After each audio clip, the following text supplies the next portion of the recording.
this conversation. I watched your documentary. We had this conversation, and I said, I have to talk to him. Yeah. The document, there's been detractors. There's been a bunch of people that called bullshit on many of the things that you've said, but over time, many of the things that you talked about, even in the 80s, have proven to be true.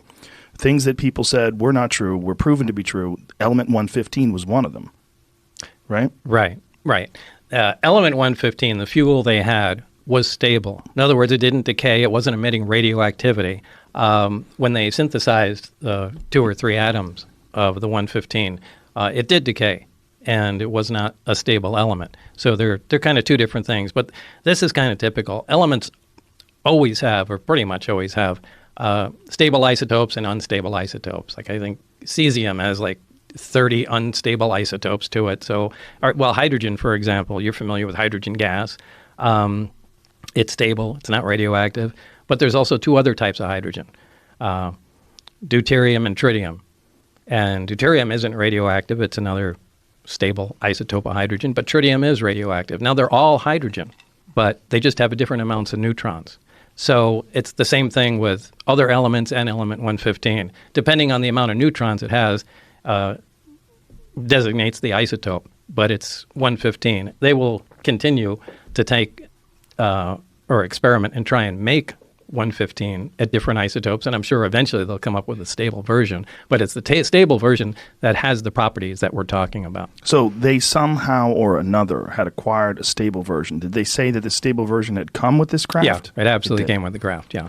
So at the time, you having a firm knowledge of the periodic chart and knowing what was real and what wasn't real, what was your reaction to having this stable element 115 that wasn't even supposed to exist? Well, everything was impossible. Right. I mean, down to the metal. I did get a chance to look inside the craft on only one occasion, and this was important because where the reactor sat might have been critical to how it operated, since everything operates without any interconnection, so the placement of components might be critical.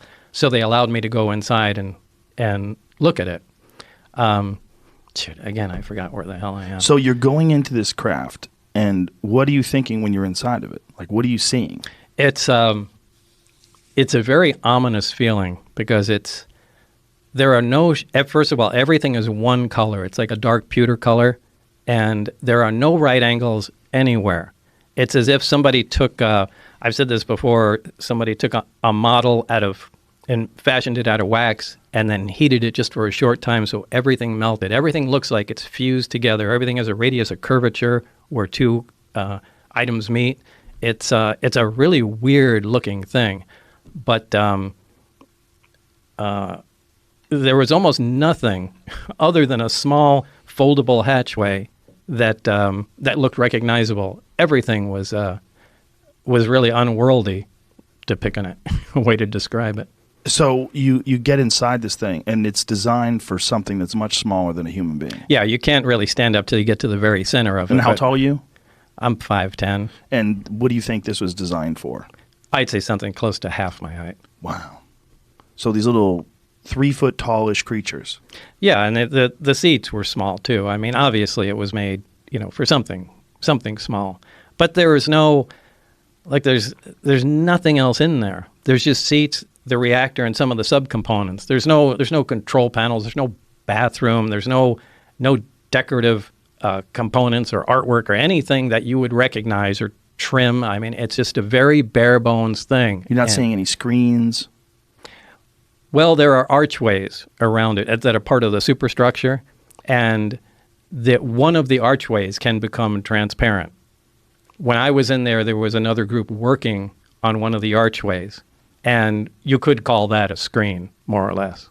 So through that archway, it would maintain the solidity, the solid, whatever metal it was? Yeah. But you could see through it? Yeah, it just it? became transparent, yeah. I saw that happen once or twice before I left. Did you ask any questions about what the fuck No, that there's was? no asking There's questions. no asking questions. No. But when you watch something become transparent and you realize it's still there, but you can now see through it. Yeah, I mean, now that's not that impressive. We do have some liquid crystal materials that are like that. They have seen that in smart bathrooms. glass. Yeah, they call it smart glass. So this is just, and I don't know if the craft is made of, an advanced metal or a ceramic. It was cold to the touch. So, I would lean And more again, towards a metal. You're not allowed to ask questions. No, they work on the buddy system, so I can only exchange ideas and talk to Barry. Now, this really interferes with science because science is based on free discussion.